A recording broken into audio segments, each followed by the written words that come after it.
Hello there and welcome to our look ahead to what the papers will be bringing us tomorrow. Joining me from Inverness is the broadcaster and journalist Nicky Mark. And with me here in the studio is Professor of Law at Pepperdine University and the former State Department official, Colleen Graffy. Let's get straight down to it. We're going to start with the Daily Telegraph and its front page, economic fears put stop to salmon bandwagon. Nicky, up there in Inverness, all this coming on the same evening in the last few minutes that RBS has suggested it is likely to announce it will shift its centre of operations from Edinburgh to London. Well, that's a real shock, actually. The Daily Telegraph, of course, and most of the front pages have gone to print too early to actually get that story. It is a worry. RBS, of course, well, taxpayer-owned bank. We all know the story of Fred the Shred, and this is not the time to rehash that. But that will be a worry for jobs in Scotland.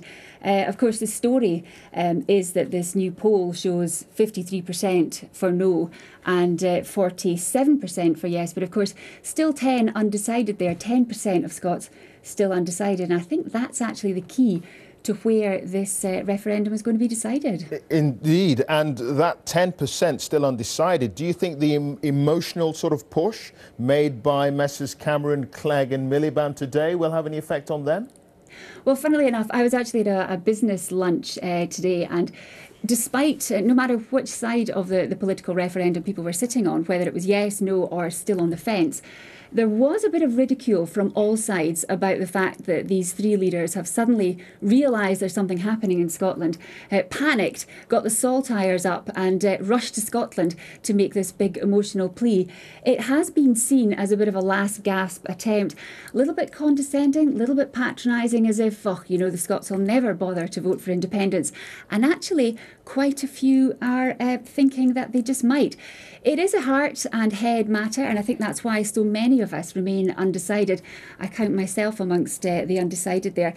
And it really is a case of, what do we want to happen against, do we believe what Salmon calls this scaremongering of, well, quite a few big guns coming out actually and saying they're going to shift things south of the border. Indeed. OK, Nicky, unfortunately, we're going to have to lose you up there in Inverness, but you're going to be back. Gutted. I know. I'm gutted too. And there will be questions asked, trust me, on this. But we're going to speak to you in, hopefully in an hour's time, and have a look at some more of the stories behind the headlines. Thanks, Nicky.